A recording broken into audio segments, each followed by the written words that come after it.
Pernah terfikir bagaimana wanita bertudung boleh kekalkan kulit segar dan sihat sepanjang hari? Rahsianya terletak pada keajaiban air mawar yang sering diabaikan.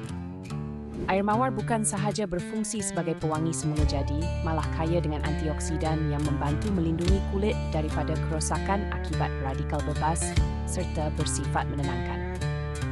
Bagi wanita bertudung, kulit wajah mudah terdedah kepada haba dan peluh yang berlebihan, meningkatkan risiko iritasi, kemerahan dan kulit kusam.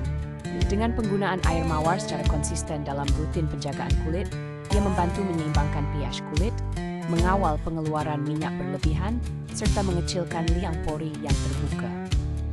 Semburan ringan air mawar selepas mencuci muka memberikan hidrasi segera, menjadikan kulit terasa segar dan lembap walaupun seharian bertudung.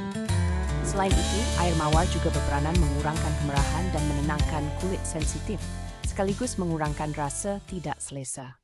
Cara penggunaan yang betul adalah dengan menggunakan kapas bersih, menyapu atau menepuk perlahan air mawar pada wajah untuk penyerapan maksimum. Jadikan air mawar sebagai langkah penting dalam rutin harian Anda, terutamanya sebelum memakai pelembap agar kulit lebih mudah menyerap nutrien. Ingatlah, kunci utama untuk kulit yang sihat dan berseri bermula dari penjagaan asas yang konsisten dan betul. Shinor, baiki, pulihkan. Tunodap.